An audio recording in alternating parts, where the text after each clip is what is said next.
someone on the way in, like, people must really love Neenah. So a huge thank you to Mike Thomas and the Neenah Public Library. They graciously host us during these monthly programs that we do. Just a couple of upcoming events. So February 20th, we will be back here at the library. Kara Rothkiel will be presenting the faces behind the names. So if you've ever wondered why some things, some street names, bridges, parks, landmarks, why they're named what they are, we're going to uncover the history of all of that. And then March 20th, we'll be back here. Miranda in the back, our museum coordinator and archivist, she is going to be presenting the findings from our history harvest. So we are currently in exhibit mode at the Octagon House. We are planning for our upcoming exhibit that will open in April. And the theme is going to be Growing Up Neenah, an All-American Childhood. So how many of you grew up in Neenah? Amazing. Okay, so what we want, we have a form over there on the table and also a form on our website and on our social media. We want to hear your story, right? What are your memories of Neenah? Where did you play? Where did you grow up? What schools did you go to? What kind of trouble did you get in? Our favorite question to ask is, you're 15, it's a Friday night, what are you doing? The answers have been spicy. Actually, not spicy at all. They've been very bland, but I just wanted to persuade some of you to tell your spicy stories. So, please consider participating in the History Harvest. It's so fun. One of our favorite things is when people come in for an oral history, so you get to sit down with Miranda and I and just have a great chat, and we pry all of the information possible out of you. So, another thing, who here is a member of the Neenah Historical Society? Okay, look around, guys, not nearly enough. If you are here, you care about Neenah's history, and we collect, preserve, and share. We are the repository for all things Neenah, and we are a 501c3 nonprofit. We aren't funded by the city, we aren't funded by the state, no government funds. It's all membership-based, so that's how we keep the lights on at the Octagon House. That's how Miranda and I get up every day and go to work, and we love our jobs. So consider being a member. There's forms on the table as well. So with that, I would like to introduce our presenter tonight. Sara Laabs is a local realtor and history enthusiast. If you don't already, follow her on Facebook because she is the queen of awesome videos that tell the story of all things Neenah. What you just did, the library. I did. She went to Great Harvest. She's been to the Point, you've been to Riverside, she's been all over. And she hasn't been there, she'll go there. So she's also the newest member of our board of directors at the Historical Society, and she's a fellow Trinity Lutheran School forensic alumni. So we're representing. Okay, 3 neighborhoods tonight, right? Yes. Okay. Who's repping Congress Place? Woohoo! All right, I'm a Congress Street girl. Okay. Who is repping Boninville? All right, a couple. Any Airport Heights? All right, okay. So you're gonna find out some really interesting facts about all of these neighborhoods that we're covering tonight. If this is a hit, we're gonna make it a series. So if you have suggestions on neighborhoods that you would like us to research and present on, let us know, and we'll do a part 2. Okay, with that, here's Sara.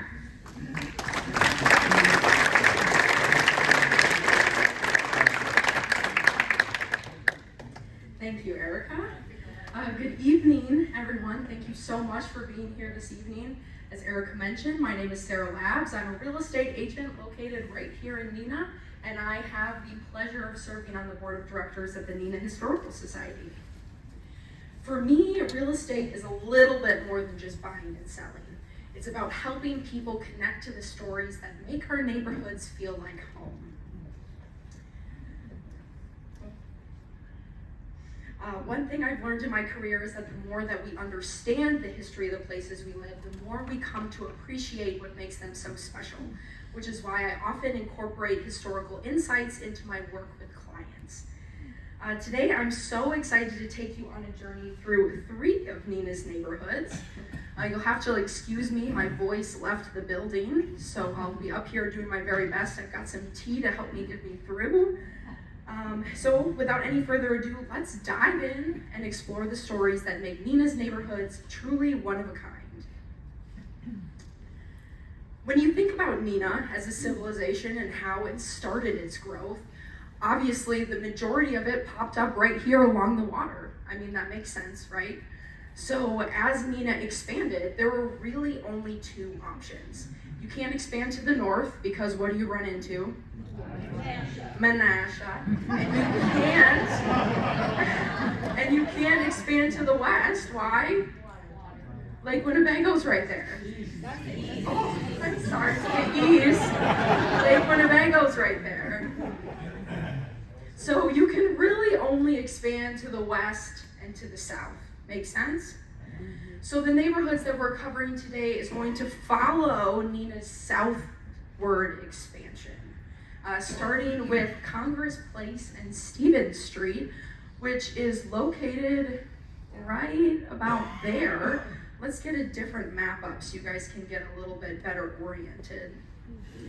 So up here at the top, that's Kimberly Point. It's looking familiar so far. We are actually standing right up at the top there. And so this neighborhood is actually incredibly close to where we're standing right now. Congress Place is this street and Stevens Street right here. So this was one of the first areas that Neenah really started expanding into. This was a WPA project, which is a Works Project Administration. It was born from a New Deal agency that was put into place by President Franklin Roosevelt. During the Great Depression, there was an increase in the amount of Americans that didn't have a job. And so part of this New Deal agency was to provide a way for people to continue to be employed throughout the Great Depression. These little projects were happening all over the city, and the majority of them were city improvements, including, upgrading the concrete curbs and the gutters, the sidewalks, sewer system, all of that stuff. So as this neighborhood was being built, it was incredibly desirable real estate at the time. One, because it was near the hub of where everything had been placed. I mean, it's close to the business district, it's close to the parks, it's close to the church, it's close to the library. So everyone really wanted a piece of this real estate. It's even incredibly popular real estate today as well. So this is taken directly from a newspaper ad by the Gerhardt Real Estate Agency right after these homes on Congress Street had been built. The style of these homes is mostly colonial style. You see a lot of the really big pillars up in the front. And the thing that really made this neighborhood stand out from the others is think about how culturally different homes were at this time. There were a lot of larger areas of farmland. We saw a lot of farmhouses. Most of them usually came with a lot of acreage. People usually owned a lot more real estate. As we saw developments like this start, we really see the beginning of subdivisions coming into Neenah at this time. The homes in Congress Place today, they are still, these pictures here on the left here are homes that had been built while these WPA projects were going on. So those are consistent with the era. A lot of things that you see on the inside of these homes is a lot of fireplaces, a lot of room for entertaining space. As people started moving away from the farmland and actually coming and moving into subdivisions in the city, there was a change culturally too, right? People started shifting more towards entertaining and having that space for guests. A lot of times you see not one, but sometimes 2 dining rooms, a formal dining room and a dining room that's also in the kitchen as well. So we see a lot of changes in the way that homes are built from the inside and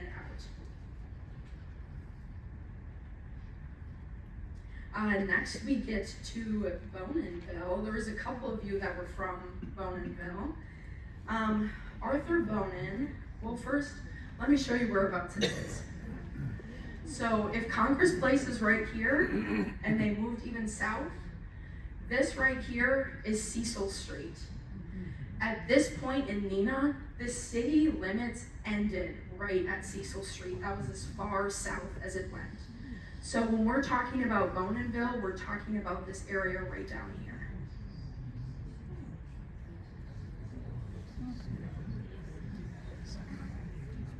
Arthur Bonin was an architect out of Chicago who saw an opportunity post-World War II to build homes that the soldiers and veterans of World War II could come home to.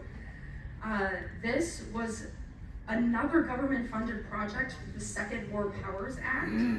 This is what supplied building materials they supplied recycled materials from World War II to Arthur Bonin for him to use in these projects. So he was getting super, super, super creative with his architecture. His homes are very characteristic. You see a lot of brick and you see a lot of board and batten siding. All three of these are Bonin homes, pictures that would have been taken, I don't know, probably like 20 years or so after they were originally built. But you see the brick aspects, you can see the board and batten siding here. And something that really sticks out about his architecture is the way that he places the roofs. There's a lot more angles here. It is very modern in its architecture. Very, very different than the colonial homes that we saw in Congress Place. Very, very different from your typical American farmhouse that you would have found in this area as well. So that was farmland before you developed it? The question is, was it farmland before he had gone in and developed it? I believe so. No, it was not. I would say probably not farmland. In that area at the time, if you recall where the tennis courts are at Shattuck Park now, there were Quonset huts there during World War II. So it was just kind of big open field, but no one was like actively farming it. And across the street where Quarry Lane is, that was an active quarry. So this was kind of the outskirts of town. Could you repeat that? Yeah, so it was open land. It wasn't necessarily being farmed at that time, but where the quarry lane is, there was a quarry down in that area. So they moved south, started developing that. Does that answer your question? And where were the Quonset huts? You mentioned Quonset huts, where were those? Sorry. So the Quonset huts were located where the tennis courts are at what was Shattuck. So kind of behind Elm Street, if that makes sense. So those Quonset huts were also part of World War II. You could live in them. I mean, they rented them to soldiers with families coming back from World War II. So really that part of town, which is Boninville now, had not been developed at the time. And it was part of that southward expansion as we were facing another housing crisis, really. We needed houses. Were these on like Oak and Elm? Your co-presenter, Erica Suhedino. Yeah, so Boninville, the limits are Cecil Street, Oak Street, Chestnut, Elm, and then there's that little cul-de-sac on Chestnut. And then there's also the neighborhood of Menasha, but we're not talking about that. What? No. It stopped at Cecil, or it stopped at Oak, sorry.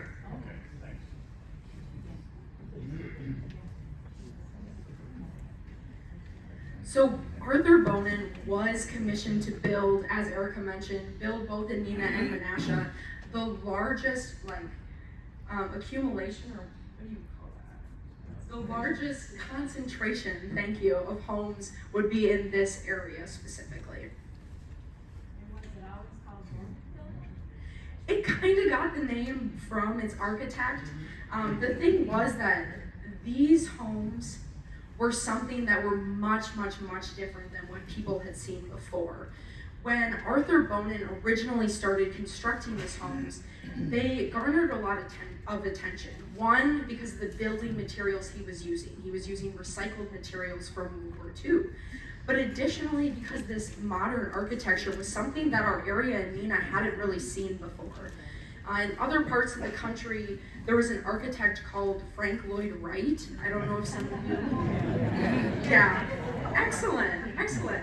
So Frank Lloyd Wright, he really believed in organic architecture, bringing in the elements from the outside world inside the home itself. And Arthur Bonin kind of did something very similar. He kind of took inspiration from that style, and you can see that kind of bleed through into the homes that he built at this time. So when you're thinking World War II area, you're thinking practicality. We see an increase in built-in storage, areas for people to be able to put things in. And we also see a lot of what I call step up and step downs. As you come into the house, there's a lot of different areas, like you come in, entryway, another step, and there's a separate space there. Yes? Before you get too much further, backing up, and you don't need to back up the slide, but you were talking about it said in there that they were primarily homes for people from KW and Marathon. Well, Marathon was paper. What was KW? KC, I believe it. Oh, I apologize. KC employees. Okay, so that's just like, Yes, the majority of these homes were purchased by white collar workers. Never heard of the KW. Oh, yeah, I apologize. That's a typo. Yeah, so the majority of the people that owned these homes, they were KC workers, Marathon, right here in Neenah, a lot of white collar workers. And a lot of these homes were meant originally for the veterans, like I had said before. This was Second War Powers Act, but unfortunately the majority of the homes were not purchased by veterans. I threw a couple pictures in there of what some of these homes look like today. If you ever take the opportunity to drive through this neighborhood, you cannot miss a Bonin house. They are very unique in their architecture, and that still comes through today. A lot of things that I noticed when I walked through the homes is that the materials that they use on the outside, the brick, the board and batten, all of that, he used that on the inside as well, and you see accents of brick on the inside. This doesn't necessarily mean that we don't see some of those same aspects that we would see in the colonial homes. They're still geared towards entertaining. You've got fireplaces and all of that stuff as well. I think the other thing that, I know when we walked into our first one, you know, I moved from Appleton to Neenah, got married, and went, saw a Bonin home. And the thing that really gets you is the wooden ceilings. It's gorgeous, it's all hemlock, with beams and everything else. And Well, ours was ship size, and if you tried to drill into it, you'd burn out your drill. oh my gosh. So she's commenting on how the wood in the ceiling is a bit unique and much different. And then, we were just at a friend's house who's still living in a Bonin home, and they redid their basements and took the fake ceiling out. And it's all brick and beams. What a find. Yeah, I am a sucker for any type of hardwood within the house. They don't make homes like that anymore. You just can't even find that beautiful, really sturdy wood. You go back, that's like shit for you crackers to come in the morning, you know.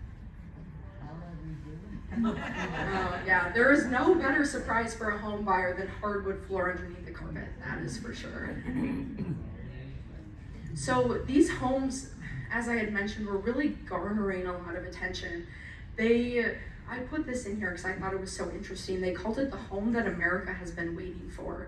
This modern architecture really felt new and it felt fresh, and everybody was interested in it. In fact, they were so interested in it that they were doing open houses on these Bonin houses like every single weekend, all day, every day. Like, come in and see this.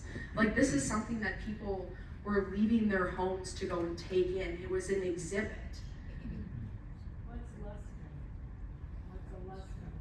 that was the name of one of the houses that they had open. So it was a bone-in house, but they had named it Lustrin most likely because that was the owner's last name.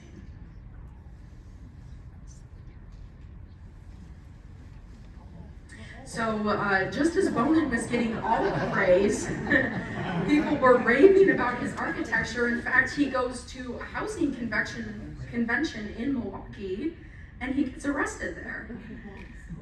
Turns out he was overcharging veterans for the homes that he did sell to them in Boninville. Because of the Second War Powers Act, he was only supposed to be charging them a certain amount. They were going to be getting a discount. That's the same way it is today. If you're a veteran, you get discounts on homes. But anyways, he was not following through on his part of the deal. So after they reviewed his books and everything, they realized that he had been overcharging people about $850 to $1,800 per home, and which means today he made over $100,000 in overcharging veterans for his homes. So he was a big deal before, wasn't necessarily as much of a big deal after. Arthur Bonin kind of falls off the face of the map after this. He does build a couple more homes in a few areas in Menasha, but we don't really see him make an appearance in Neenah, not really ever again. So.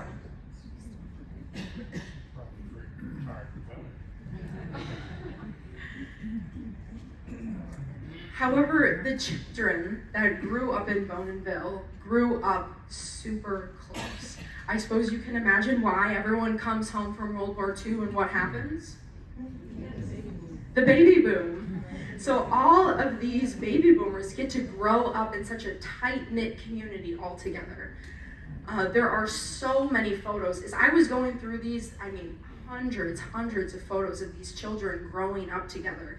And I'm not just talking like playing games in the street, which they obviously did, but I mean picnics for holidays, birthdays, I mean every single possible event that you could imagine, these children were celebrating it together. This community, even now, if you're in Boninville, everybody knows everybody in the Boninville neighborhood. It's extremely close-knit and has been ever since this. So I threw a couple photos up there that I thought were really cute. So a little tribute to the soldiers there. But now things get really interesting. I was incredibly interested when I heard that Neenah had an airport at one time. I never knew that Neenah had an airport. I knew there was a neighborhood called Airport Heights. Probably should have put two and two together. So this story is incredibly interesting to me. We're still moving south. Boninville was up here. Now we're moving finally past Cecil Street. Remember I said that at this point, Cecil Street was the boundary. Neenah didn't expand any further than that. So in July of 1927, officials of the American Legion submitted a formal request to Herbert Hoover for federal approval of an airport landing field. You kind of have to think about the time that this was. Aircraft were relatively new and they were super exciting. A lot of people were jumping on trying to get airplanes in their area. And Neenah was one of those places that went through the airplane craze. So this real estate investor named H.H. Held bought up a farm on South Commercial Street, and he starts getting everything ready. He spares no expense. He buys up passenger planes, he buys up freight planes to hopefully get this airport up and running. The vision is to have this huge airport hub, right? There's gonna be hangars, there's gonna be oil and gas refilling stations, and landing strips, and of course passenger and freight routes between all of the major cities in the Midwest. Like, this was a big idea, and he really was excited to see this getting going in Neenah. And of course, it really created a social buzz among the citizens too. The majority of people who lived in Neenah at the time had never even seen an aircraft, and the community involvement during this time was crazy. There were multiple events during the summer of 1927 where they invited the public to come and see some of these airplanes. There was one event where they're like, hey, come on down, and for a reasonable fee, you can be taken aloft. And there was over 100 citizens in the air that day getting to experience aircraft for the very first time. And these were big deals too. There were banquets, they hired a band. I mean, no expense was spared to kind of drum up this buzz for the airport. They were really excited for this endeavor. And it did get included in a federal air bulletin. At a certain point, it had been renamed from the Neenah Airport to Neenah Menasha Airport. That was something that had been requested. And these are the pictures from the federal air bulletin that describes where this Neenah Menasha Airport is located. So if this is Cecil Street right here, Cecil and Commercial, it's right here on the corner. So you probably know what's up on the corner of Commercial and Cecil. Cranky Pat's Pizza. And the Four Seasons, I believe, is across the street, but like right here. So,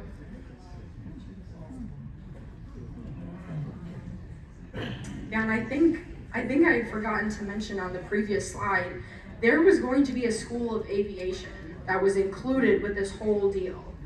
They were going to continue the airport by asking local young men to apply and learn how to fly. And there was actually 12 men from Neenah who made applications and were accepted into this school of aviation. So after about a year of planning, the airport opens in 1928. And again, there's so much news coverage of this event.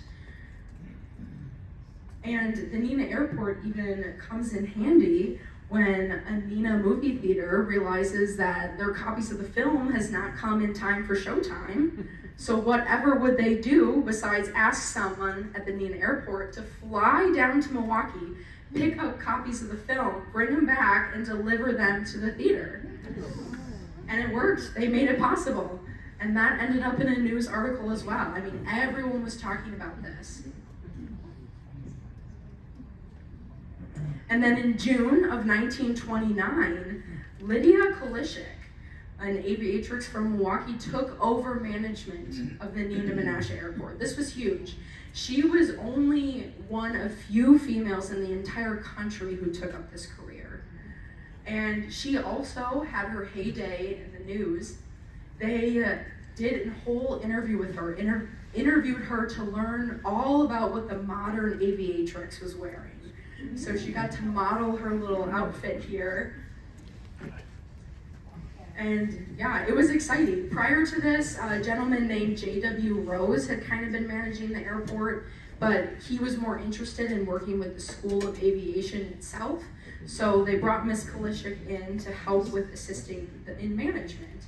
However, only about 5 months later, the airport fails. So that real estate investor, H.H. Held, that I had mentioned, he announces that he's going to split. He finally announces that he is going to sell it to real estate developers to be sold into lots and subdivided.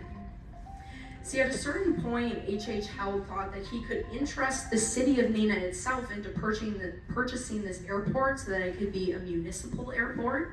However, for whatever reason, the city of Neenah was not interested in that venture. So when the city wasn't interested, he thought, oh, well, perhaps I'll ask someone to help own it privately. I'll sell it to somebody else. Well, he couldn't find anybody else who wanted it either. And a portion of the reason why is probably because we were just coming into Depression era time. But unfortunately, it made more sense for Held at the time to sell it to real estate developers, just get his paycheck and kind of let it all burn.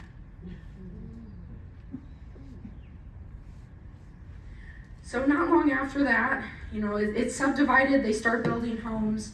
Homes are approved by the Federal Housing Administration, and Airport Heights subdivision commences.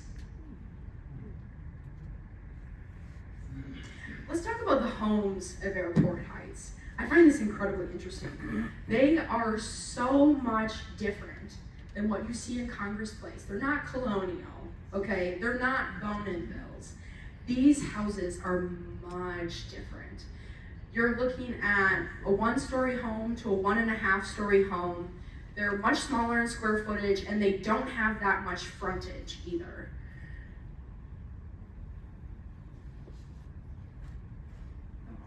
What streets are they on? This is so in between Commercial, Cecil, and Marathon.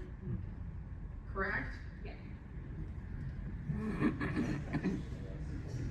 Okay, so you've got Curtis, Langley, Wright, and those are all named after early aviation people, right?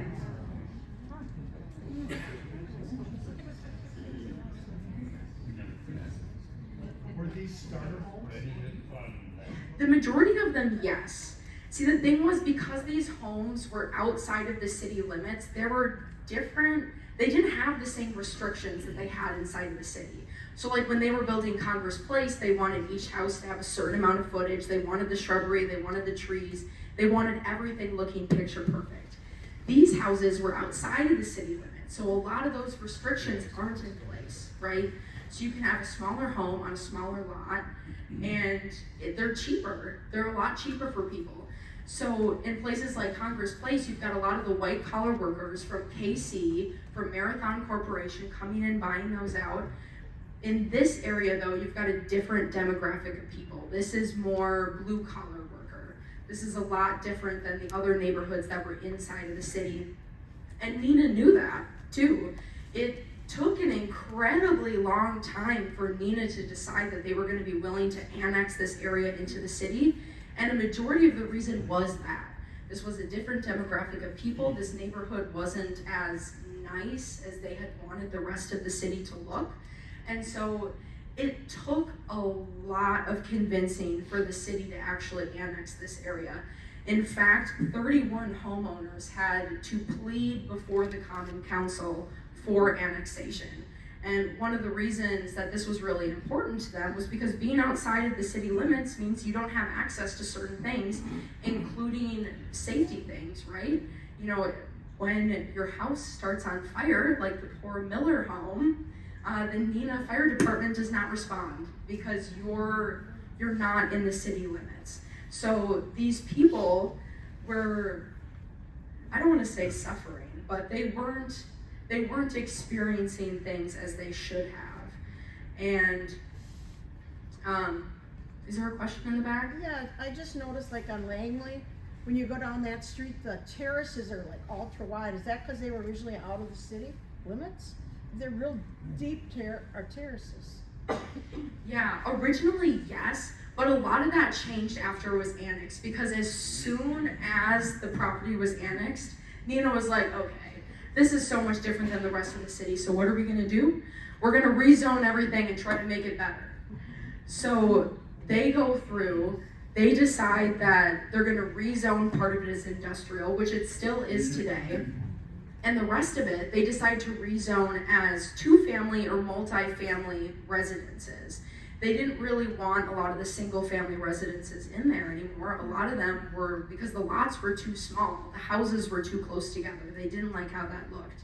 So because they did this, real estate developers were able to go in and start building duplexes and things like that, properties that people could rent instead of own. And even today in that area, and even further south of Airport Heights, all of that is practically multifamily residential, where you see duplexes that people are renting out instead of just living. I went through, let's see if I have it in the next. Yeah, I went through this neighborhood just to see how many of the original homes are standing, and there really wasn't much. I saw a couple, let me see. Yeah, these 4 right here are 4 of the original homes that are still standing today. The original 1-story, 1.5-story homes. But other than that, the majority of the rest of the homes were actually torn down and they became duplexes. We see a lot of the side-by-sides.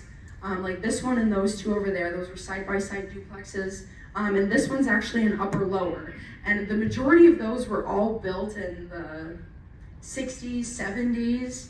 So the Airport Heights neighborhood is a lot different now than what it would have been originally. What happened to the people who lived there? They're petitioned to be annexed by the city, and then all of a sudden, they're taking their houses. So she asked what happened to the original homeowners who lived in that area before it was annexed. So they were allowed to continue living there. I don't believe that any of them left per se. I think it was just something that happened over the course of 30, 40 years as people were downsizing, selling their homes. I mean, they were all being built, like bought up by real estate developers. So most of those families were probably able to continue to live out their lives on those properties, but then when they sold, a lot of them sold to developers. So, and even, so again, this was from the airport Federal Air Bulletin. This was the area right here where it was located. Even south of this, like everything south here, all the way down to, I would say, Bell Street, the majority of those homes are all duplexes. You've got a couple of quads, but that entire area is still, I mean, we see that difference even today.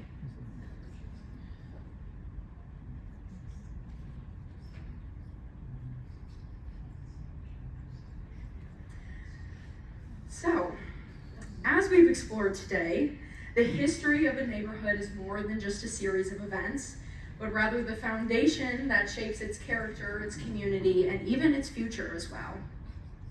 Whether you're buying, selling, or just appreciating the places we call home, understanding the stories behind the streets adds a deeper layer of meaning and connection.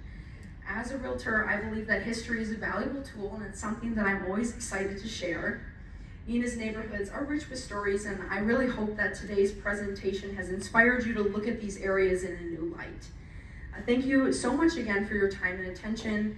If you have any questions or would like to learn more about Neenah's history or real estate opportunities, please don't hesitate to reach out. It has been a pleasure sharing these stories with you.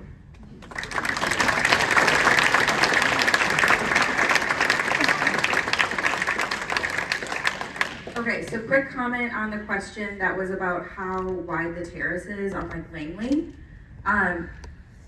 This is an unfacted rumor, I heard, I guess, an unfound rumor, but they were runways.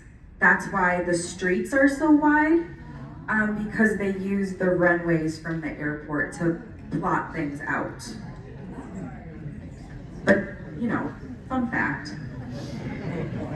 Oh, and Lake Road Lanes, right? Who remembers the bowling alley, Lake Road Lanes? I learned how to ride my bike in that parking lot. Dodging broken glass. It's a real childhood memory. Any questions for Sarah? Yeah. We'll let Margaret go first. Just a comment, Sarah mentioned how close and how many kids there were in the Bowen neighborhoods. The Congress Boulevard, Stevens Street neighborhood was much the same. Many of those women whose husbands were either still in the armed services or working at Kimberly-Clark, they were left home all day long with multiple children, and they had parties every single afternoon where the kids would go from one house to another and take their naps at one house, and the women would smoke their cigarettes and fold diapers or knit or do things like that. It wasn't a party, but it was a real social occasion. Sounds like a party to me. So Margaret and Harvey lived in the Gillingham house. So that is on Congress Street. I call it the Mauve House because it looks mauve. What would you call it? Pink beige, she says. But the Gillinghams lived there before the Lorenzas did, and it's right next to the house with the pillars, if that makes sense. Franklin. Okay, next. So if Airport Heights was outside of the city limits, and the city didn't want anything to do with them, did they all have water, well water and septic instead of city water and city sewers?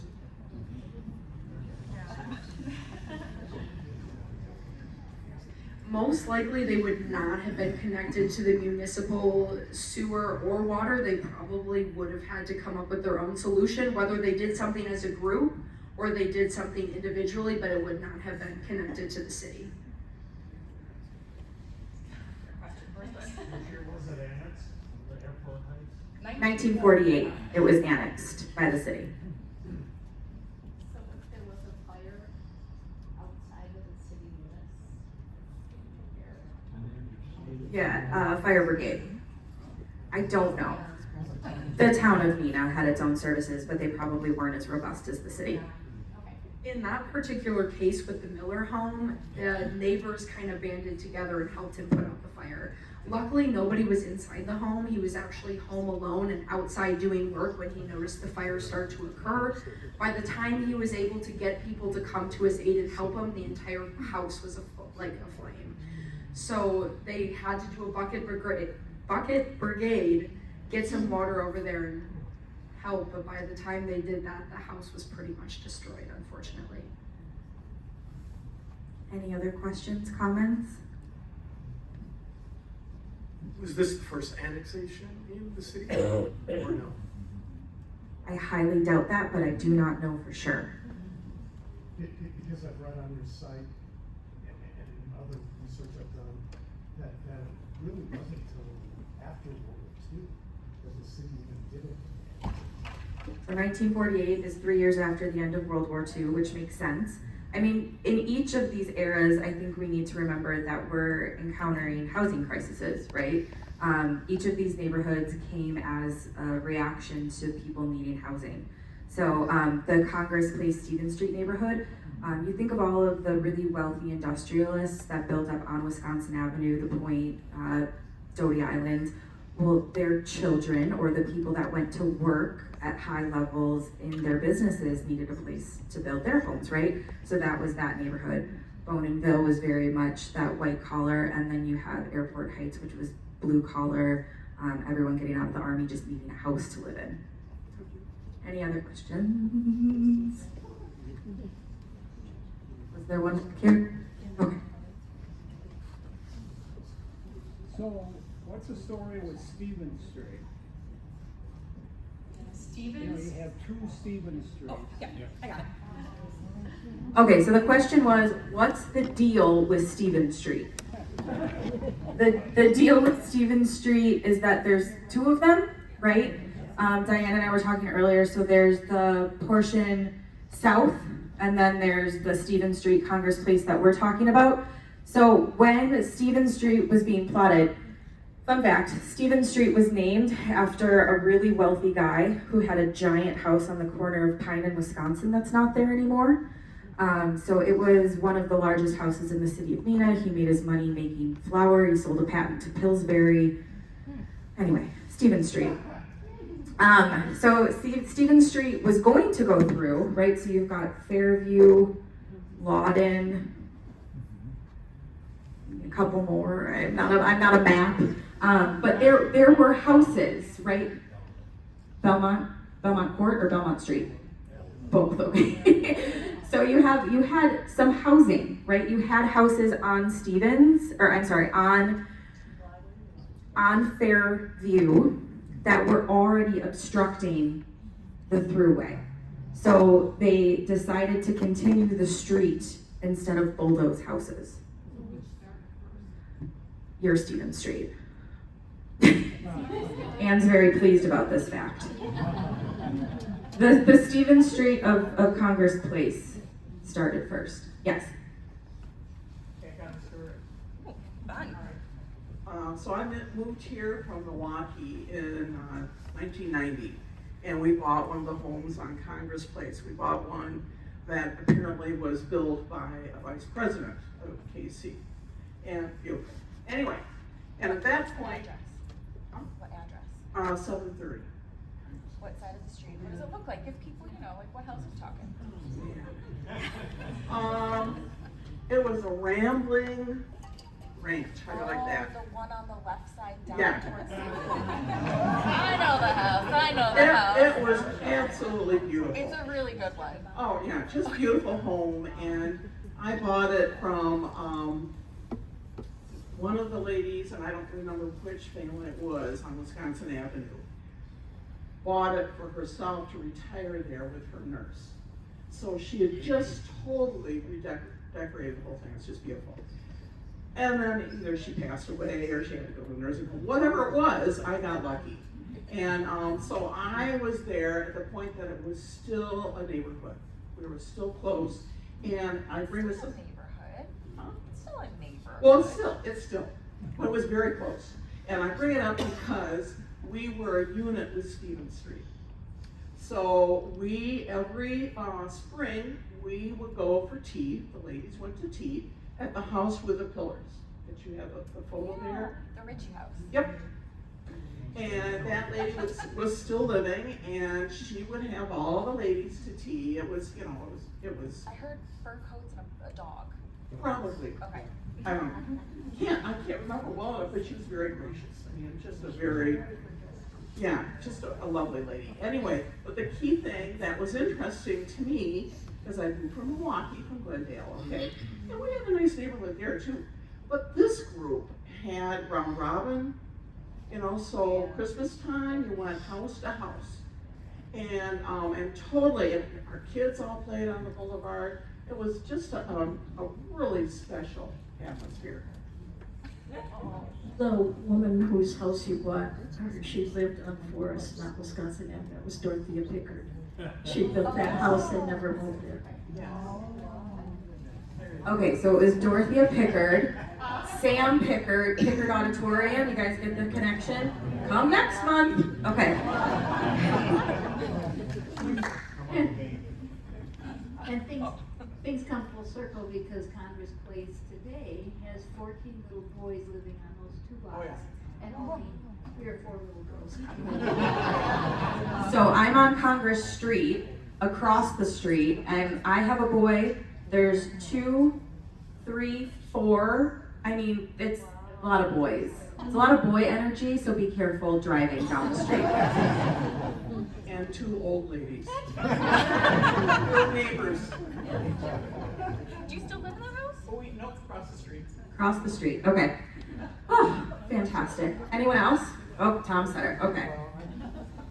You had made a comment earlier about if there's interest, we ought to continue this with others. And I, for one, absolutely you need to continue. Okay, well, we need ideas, everyone. I love this. Okay, anyone else have comments, questions, stories? Yes. Okay, I'll come to you. You're next. So I'm fortunate enough to live on Congress Place now, kind of a new person there. And welcome. Thank you. Yeah. So I'm at 720, so just on the other side of the Frank Lloyd Wright house, I guess. Oh, That's the mid-century, that's 1957. Yeah. So anyway, yes. So anyway, I've always wondered, since I don't believe there are any other boulevards in all of Neenah, why did that get built as a boulevard? Okay, the question is, Sarah, I'm sorry. I've hijacked you. That's okay, my voice. Okay. You're helping. I'm sorry. I'm just, yeah. Okay. So why is it a boulevard, and are there any other boulevards in the city of Neenah? Not to my knowledge. An interesting fact that I found out when I was researching the early history of the neighborhood is that Shattuck, FC Shattuck, actually owned the property, and he co-owned it with a real estate developer. And they basically said that they were going to build a very prestigious, I mean, they knew what they were doing. So they designed it in mind to have kind of an exclusive,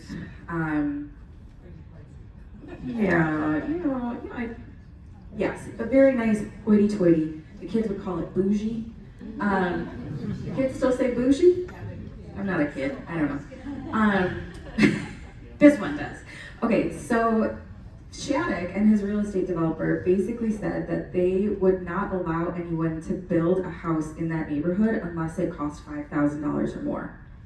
And that is a significant amount of money. I mean, everything else being built at that time was maybe $2,000 or $3,000. So it was significantly more. And you can see in newspaper records, you can see when people took out building permits. So you can see who in town was building on a lot, how much it was going to cost, what size it was going to be, is there a garage, etc. But no, it was meant to be a very exclusive neighborhood with that in mind. Your own private park. Yeah, I mean, that's where all the kids play, right? So if you think about it, you're next and then you. Okay, so Stevens Street, so you've got Congress, the 300 block of Congress Street, those houses where you lived, the beige mauve house and the pillar house and the brick house where Dan and Ann have both lived. So those houses were built first in the 30s, okay? And then they were used as kind of a model for everything that was being built on Stevens Street and Congress Place. So the west side of Stevens Street was built next, and then what happens? World War II. So nothing is built between 1942 and 1945. Nothing. Everything stops. So you have a few houses on Stevens that are 1940, a few on Congress Place that are 1940, but really everything there is still post-war, which is interesting because there's still a ton of character, even though it's post-World War II. Okay. Something you had said earlier about Lustron homes, they are manufactured homes. They were manufactured in Ohio. They're made of enameled steel panels inside and out. And Neenah does have one, I believe it's still there, that her relatives lived in. And so that might be something, there's a couple in Appleton yet, that's a whole nother, it wasn't who lived there, it was this name, prefab, made like, almost like a car, and then brought to the property in these steel panels, panels. And they are steel inside and out, the walls inside are also steel. And where is that? Oak Street. No. No. Grove Street. Grove Street. Grove Street. 556 Grove 556 Street. Grove Street. Did they build it? Did they buy it? They were the first occupants of it. Come talk to us afterwards. You're part two. Talking about only one boulevard in Neenah? Yeah. Well, there was the Lawton Boulevard, and then there's Langley Boulevard. Oh, were they boulevards at one point? They were never built as boulevards. It's called a boulevard, I don't know But there's why. not an actual boulevard. They never was. Yes, there are boulevards as in street names, but not boulevards as in actual features. Okay, anyone else? Yes. So I'm kind of newer than a lot of people to, I mean, I've lived here 17 years on Congress Street and Yeah, you- 900 block. Oh, okay. I know. Anyway, but I've always been curious, I've heard through the years that there's that one house, maybe on the like 700-ish block, that somebody told me used to be a grocery store. Mertz's. Okay, if anyone wants to leave, we do not want to hold you hostage, but we will continue to answer questions as long as possible. Mertz's grocery store was closed before my time, but it was on the corner of Congress and Lawton. You can still see the bump out where you could go pull up. There have been, Miranda, how many oral histories have you done where people have talked about Mertz's? At least 5. Everyone talks about Mertz's. Everyone talks about taking their pocket change and going to Mertz's and like communal candy, I guess. People are like, it was really gross now that I think about it, but you could just like reach in and grab the candy and it was 5 cents a piece. Yeah, people who went to Shattuck, that was where they went. So it was just a store, like So no, it was someone's house. Yeah, so there was like a little grocery store in the Mertz's home. Yes. So fun fact, we as the Historical Society have done a library presentation on mom and pop grocery stores in Neenah and Menasha. Mertz's was included. It is on our YouTube channel. So if you Google NeenahHistoricalSociety.com, you can see all of the things. Okay, anyone else? So north of Congress Place is a cul-de-sac, currently called Linden Court. We understand it used to be called Short Street. Tell me about that. Okay. So Linden Court, which is behind Stevens Street. It's off of Doty. It's like the backyard of some people on Congress Place. It used to be called Short Street because it was a very short street. One of the, I don't know, like that's the fun fact, it was a short street.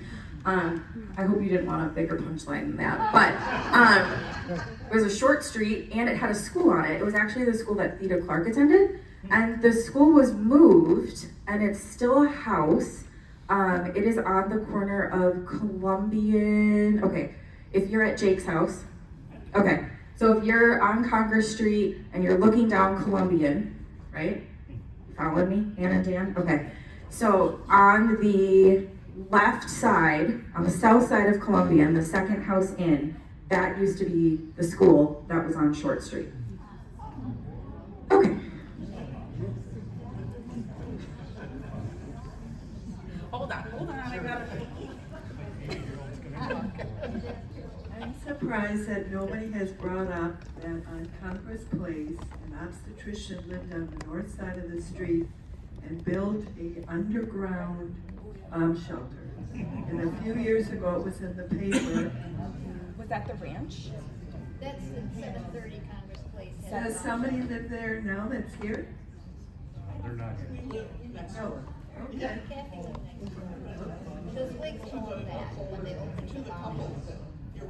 Okay, well, Dr. Panch owned the home and built and his daughter, who is still alive and in a wheelchair and in a care center, felt very bad that it was all brought up and rehashed, and she felt it was very special. And so, but apparently there were quite the treasures in that bomb shelter. So a bomb shelter unearthed at 730 Congress Place. An obstetrician had lived there and built the bunker.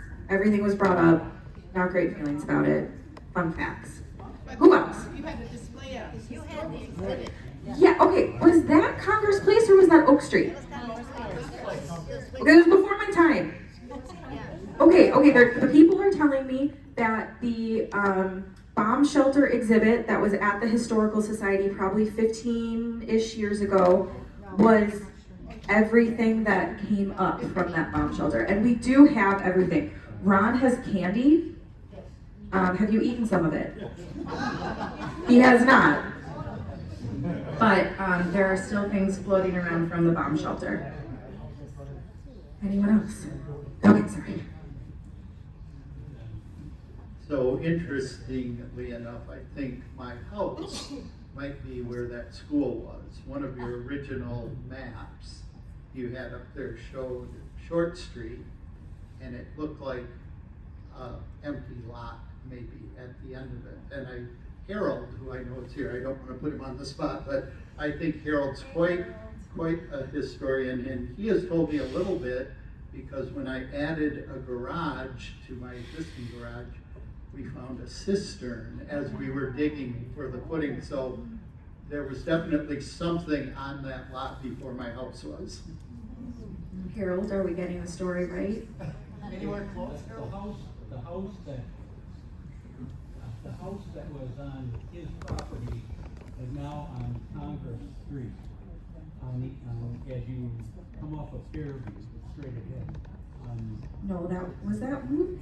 Okay, that's Stoss's Can you repeat that? Daniel's house? Stoss Daniels? No, Stacy, that, Same person. Yeah. Oh, okay.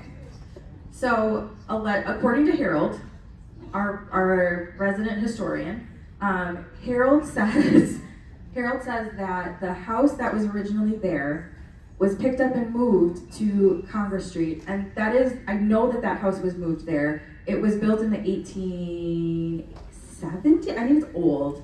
It was picked up and it was moved to Congress Street, and I've been in that house. It's very cool. that's my understanding. That's your understanding. I do know that the school was there. I don't know which lot it was on. It was on the lot, the center, like let's see, it'd be 220 or 17 or something. But Linden Court, Short Street. Okay, so come into the Historical Society with your address and we will do some digging for you. We love creeping on property, as you can probably tell. Maybe what I do sometimes. Okay, any other questions for myself or Sarah? Let's give it up for Sarah. Okay, and again, thank you all for coming. Truly, if you have questions about your house, if you have stories to share with us, if you have ideas for the next series or next topic in this series, please let us know and we're happy to research. Stay warm. Enjoy the night.